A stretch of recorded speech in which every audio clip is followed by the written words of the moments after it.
गीधनी ने भी उस प्रसाद का कुछ अंश खाया तो उस गीधनी के गर्भ से, ध्यान दीजिए, हम तुम तो हम मेरे भाइयों मनुष्य। अब गीध का भोजन क्या होता है? गीध क्या खाता है? गीध सदा मांस का भक्षण करता है, मांस का भक्षण। अब गीधनी जैसी मांसाहारी पक्षी की योनि में जन्म लेने वाली, और उसने भी जब मेरे भागवत प्रेमियों यज्ञ का प्रसाद ग्रहण किया तो उस गीधनी के भी उदर से भगवान का भक्त ही पैदा हुआ। नाम क्या पढ़ो मेरे भाइयों? जटायु जी महाराज। ये भगवान की, मेरे भाइयों, सत्संग की महिमा और ये प्रसाद की महिमा है। बोलिए सच्चे दरबार के। जटायु जी पैदा हुए गए और सुखदेव स्वामी ने परीक्षित से कहा, राजन, उसी दोने से कुछ खीर ग्रहण करी थी देवी अंजनी ने, जो हनुमान जी की अम्मा। अंजनी को दे दिया श्राप गौतम ऋषि जी, इनके पिताजी ने, कुंवारे पर हो जाएगी संतान। अंजनी ने सोचा कि किसी पुरुष का मुख ही नहीं देखूंगी तो कैसे होगी संतान। चली गई पहाड़ की गुफा में और उसके भीतर बैठी करें तपस्या, और नदी से उन्होंने जल पीने के लिए नाली जैसी बनी थी मेरे भाइयों गुफा तक। जब लगती थी प्यास वहीं ऐसे भर लेती थी अंजलि में जल और जल पी लेती थी, फिर भगवान के ध्यान में बैठ जाती थी। सुखदेव स्वामी बोले, राजन, उसी जो गीधनी दाब करके दोना उड़ी थी, उसी प्रसाद का कुछ भाग नदी में गिर गया जल में, और बहते बहते उसी नाली में पहुंच गया अंजनी के सामने। बहते बहते पहुंच गया, अंजनी ने भरी अंजलि ऐसे, और जैसे पी गई प्रसाद के कुछ कण मेरे भाइयों उनके पेट में चले गए, उनके भी उदर में चले गए। हाँ, और सुखदेव स्वामी बोले, राजन, इस ब्रह्मांड के सबसे बड़े भक्त का जन्म हुआ, जिनका नाम पड़ा श्री हनुमान जी महाराज। बोलिए हनुमान जी महाराज के। ये प्रसाद की महिमा है। इसलिए कथा सुनने जब भी आओ मेरे भाइयों, प्रसाद कबहू ना छोड़ के जाओ। हाँ, इतनी देर बैठे कथा सुनते रहते हो, प्रसाद की कथा और सुनाऊंगा आगे भी मेरे भाइयों। अब 3 दिन और हैं, 3 दिन और सेवा करूंगा।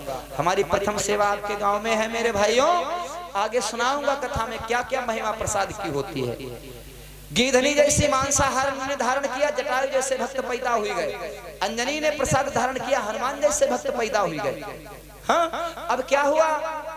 ज्यों देवी सुमित्रा ने देखो कि दोनों बहनें ले गई प्रसाद, मेरे तो प्रसाद गायब।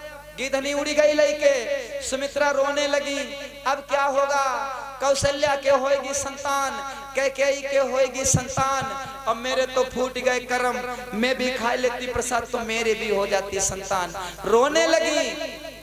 कौशल्या रानी मां सबसे बड़ी है, सबसे बड़ी। हाँ, और याद रखिए, घर चलाइबे हो तो कैसे चलाओ माताओं? घर जो है आपसे ही चलता है, घर की मालिकिन तुम्हें हो।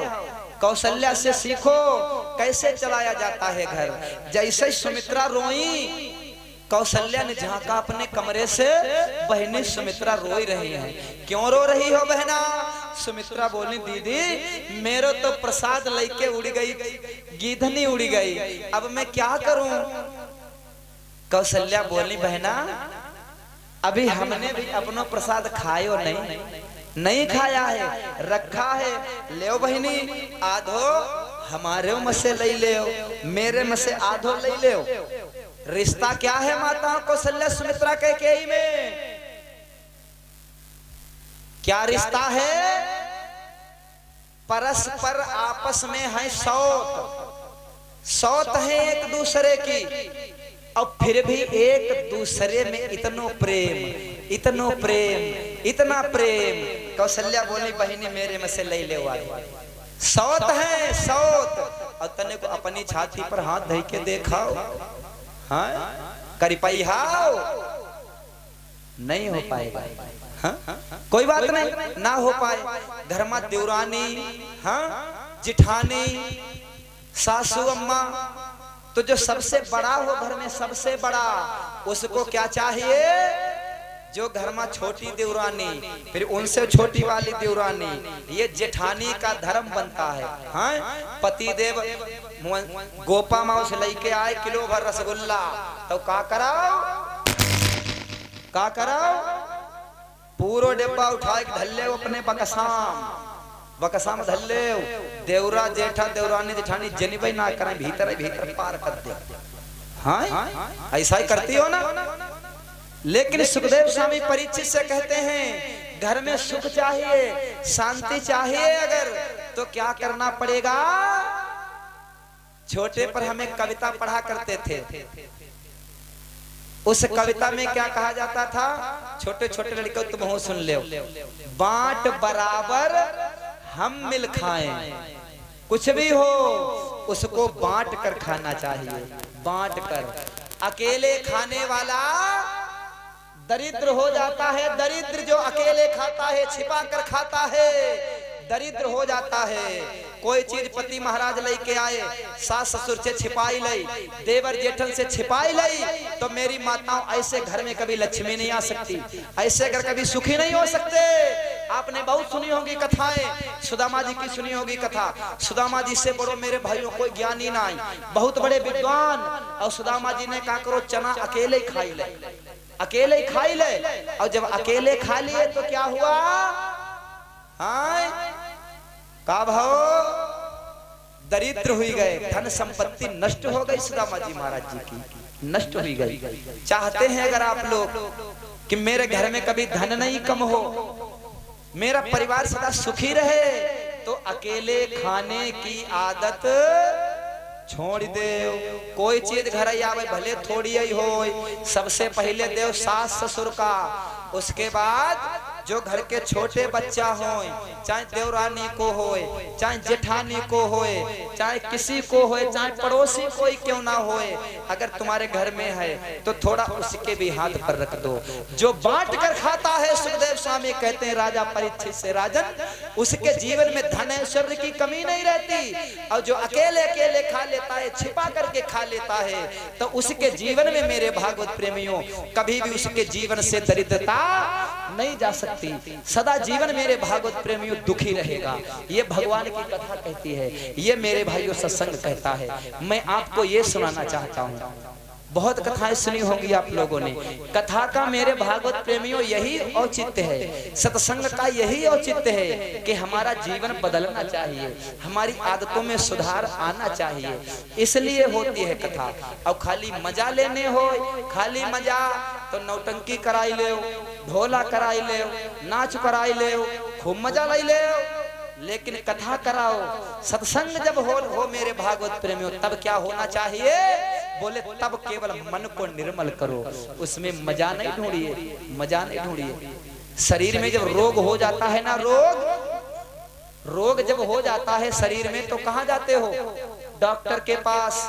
और डॉक्टर कैसी दवा देता है, कैसी दवा हो, औषधि होती है कड़वी, करुई होती दवा। अब कड़वी औषधि जहां हमने खाई, समझ लीजिए शरीर का रोग दूर हो जाता है। और तुम डॉक्टर तिरे जाओ, कह दो डॉक्टर साहब ऐसो है भाई, खूब मीठी मीठी दवा दे, खूब मीठी मीठी दवा दे। और डॉक्टर तुम्हारे कहे अनुसार अगर तुमको मीठी दवा दे दे, तो बोलो तुम्हारा रोग दूर होगा, और बढ़ जाए है ददुआ, बढ़ जाएगा। इसी प्रकार से मेरे भागवत प्रेमियों, भगवान की कथा भी औषधि है, सत्संग भी हमारे आपके जीवन के रोगों को दूर करने वाली दवा है मेरे भाइयों, दवा। और दवा कैसी होती है, दवा होती है करुई, करुई। और जैसे बीच बीच में भजन सुनाई दे जात, चुटकुला सुनाई दे जात, तो जब छोटे छोटे बच्चों के लिए दवा करुई पीसता है ना डॉक्टर, तो एक छोटी सी शीशी में मीठी दवा दे देता है भर के, छोटी शीशी में, इसमें मिला करके पिला दो तो आसानी से पी जाएगा बच्चा, आसानी से। कड़वी दवा को छोटी सी शीशी में मीठी दवा में मिला करके पिला दिया जाता है, पी लेता है। ऐसे ही कथा की औषधि जो है मेरे भागवत प्रेमियों, भजन के माध्यम से थोड़ा मीठा दे दिया, चुटकुले के माध्यम से थोड़ा मीठा दे दिया, लेकिन असर और पूरा लाभ तो वो कड़वी दवा ही मेरे भागवत प्रेमियों करेगी। अब जिसने कड़वी दवा ग्रहण कर ली, उसके रोग मेरे भागवत प्रेमियों नष्ट हो गए। बोलिए साचे दरबार के। इसलिए सुखदेव स्वामी राजा परीक्षित से कहते हैं, राजन निकरी आई कौशल्या बोली, बहना धरो है मेरो प्रसाद, नहीं तो कही देती जाओ कौशल्या कि तुम्हें तुम्हारो मिलो तो तुमने अपनो धरो का है ना अपने में से नाई दीगो। तो क्या कर लेती सुमित्रा, कुछ नहीं कर सकती थी, लेकिन उनमें प्रेम है, उनमें इतनी सुमति है। और मेरे भाइयों भगवान कहाँ आते हैं, परिवार सुखी कौन सा रहता है, कहाँ आते हैं भगवान, बोले हरि व्यापक सर्वत्र समाना, प्रेम से प्रकट हो तो मैं जाना। भगवान तो प्रेम से ही प्रकट होगा, प्रेम से ही। घर में भैया भैया रहते हो, भाई भाई में प्रेम नहीं, हाँ सास बहू में प्रेम नहीं, देवरानी जेठानी में प्रेम नहीं, बहन बहन में प्रेम नहीं, बाप बेटे में प्रेम नहीं। और जहां मेरे भागवत प्रेमियों प्रेम नहीं, वहां समझ लीजिए मेरे भाइयों कुछ भी नहीं, कुछ नहीं। भोजन कितना भी सुंदर बना हो, कितना सुंदर भोजन हो, लेकिन अगर उस भोजन में नमक नहीं हो, नमक बड़े सुंदर सुंदर मसाले पड़े हो और बढ़िया बढ़िया बना हो, सब कुछ अच्छा अच्छा पड़ा हो, सुगंधित हो, और उसमें अगर केवल नमक ना हो तो बोलो भोजन कैसा लगेगा, कैसा लगेगा, कोई स्वाद नहीं, कोई स्वाद नहीं आएगा, नीरस हो जाएगा। ऐसे हमारी तुम्हारी जिंदगी है ना, ये मेरे भाइयों कितनी सुंदर हो, शरीर कितनो सुंदर हो, परिवार कितनो बड़ो हो, और घर में कितनी भी दौलत भरी हो, सब कुछ हो, सब कुछ हो, लेकिन अगर परिवार में प्रेम नहीं है, प्रेम रूपी नमक नहीं है, तो जिस प्रकार से नमक के बिना भोजन हो जाता है नीरस, उसी प्रकार से मेरी माताओं बहनों भाइयों प्रेम के बिना जीवन हो जाता है नीरस। बोलिए साचे दरबार की। इसलिए सुखदेव स्वामी ने परीक्षित से कहा, राजन कौशल्या ने अपनी खीर के करे 2 भाग, ले बहिनी एक तुम ले लो, आधी ले लो। अब कैकेयी अपने कमरा से झांकी, देवी कैकेयी ने मन में विचार किया कि बड़ी बहन सुमित्रा ने, कौशल्या ने सुमित्रा को आधा प्रसाद दे दिया। कैकेयी निकल आई अपने कमरा से और सुमित्रा से बोली, बहिनी ले आधो हमारे में से ले लो, आधा मेरे से भी ले लो। अब एक भाग कौशल्या ने दे दिया, एक भाग कैकेयी ने दे दिया। सुमित्रा के पास कई भाग हुई गए, 2, एक बचा कैकेयी के पास, एक बचा कौशल्या के पास, सुमित्रा के पास 2 भाग हुए गए। सुमित्रा रोने लगी, अपनी बहनों का देखा इतना प्रेम, और रो करके सुमित्रा आज मैया कैकेयी और कौशल्या से बोली, बहनों मेरे पास 2 भाग हैं और तुम्हारे दोनों जने तेरी एक ही एक है। अगर मेरी 2 संतान पैदा भईना 2, तो अपनी एक संतान है बड़ी बहन कौशल्या तुम्हारी संतान की सेवा में लगाई दूंगी, और एक संतान है छोटी बहन कैकेयी मैं तुम्हारी संतान की सेवा में लगाई दूंगी। आप लोगों ने सुनी होगी राम जी की कथा, लक्ष्मण और शत्रुघ्न जाए मेरे भाइयों, देवी सुमित्रा ने लक्ष्मण शत्रुघ्न, लक्ष्मण जी महाराज आजीवन राम जी की सेवा करते रहे, और शत्रुघ्न जी महाराज आजीवन मेरे भाइयों कैकेयी नंदन भरत जी महाराज जी की सेवा करते रहे। सुखदेव स्वामी कहते हैं परीक्षित से, राजन ये प्रेम का प्रताप है। जो तीनों रानियों ने मेरे भाइयों प्रसाद खाया, क्या हुआ,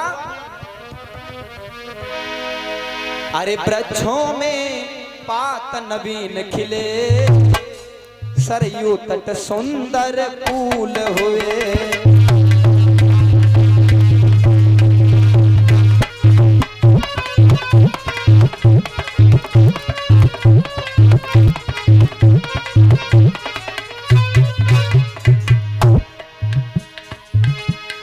वृक्षों में पात नवीन खिले, सरयू तट सुंदर फूल भये, सरयू तट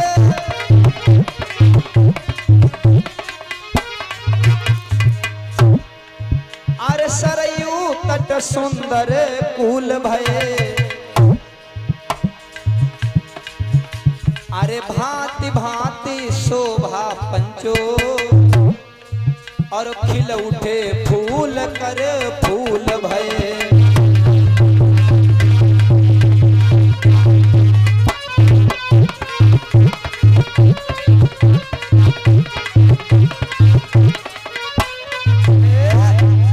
सुखदेव स्वामी ने परीक्षित से कहा, राजन धीरे धीरे समय बीतने लगा। कौन सा समय आया,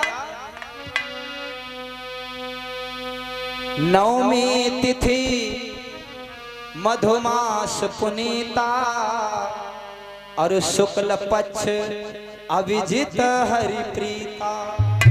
चैत्र मास आया, शुक्ल पक्ष की नवमी है। दिन के मेरे भाइयों बजे हैं 12। मध्य दिवस अति शीतन घामा। दिन का मध्य समय अर्थात 12 बजे। और उसी समय सुखदेव स्वामी ने परीक्षित से कहा, राजन देवी कौशल्या के कक्ष में चतुर्भुजी स्वरूप में भगवान प्रकट हो गए। बोलिए साचे दरबार के। भगवान प्रकट हो गए, हाथ जोड़े खड़े हैं भगवान।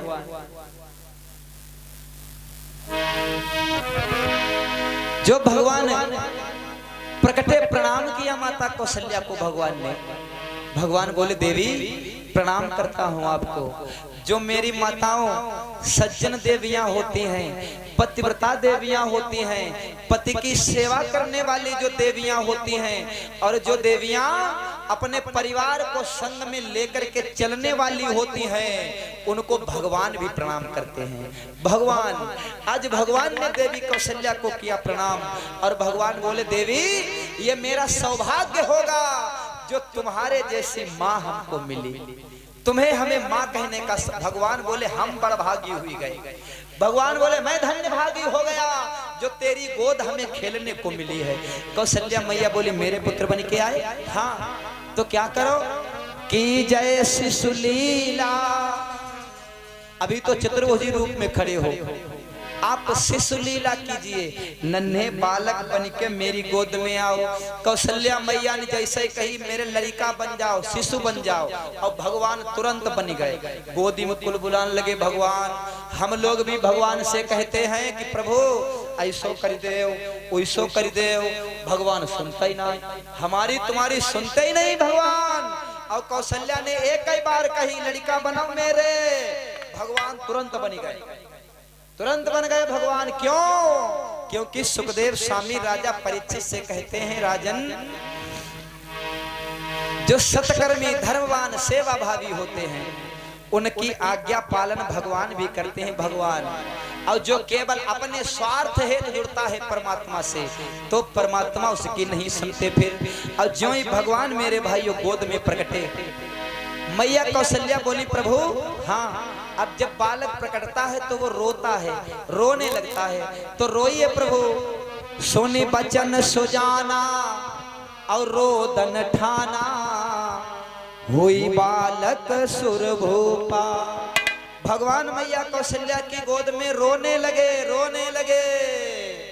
भक्त भगवान से कहे, प्रभु हंसो, तो प्रभु हंसते हैं। और भक्त अगर कह दे, प्रभु रो, तो भगवान रोते भी हैं, रोने लगे। और भगवान शंकर माँ भवानी से कहते हैं, देवी यह चरित जे गावहीं। जो भगवान के अवतार की इस कथा का गान करे अथवा श्रवण करे, यह चरित जे गावहीं और हरि पद पावहीं, और तेन परई भवकूपा। जो भक्त इस चर्चा का श्रवण पान करते हैं, सुखदेव स्वामी कहते हैं, फिर वो भव से पार होकर क्या होता है, हरि पद पावहीं, भगवान के धाम में निवास पाते हैं।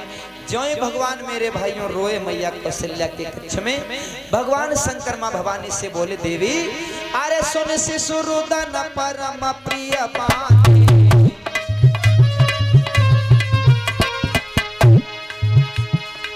सुनि शिशु रुदन परम प्रिय पानी, संभ्रम चल आई सब रानी।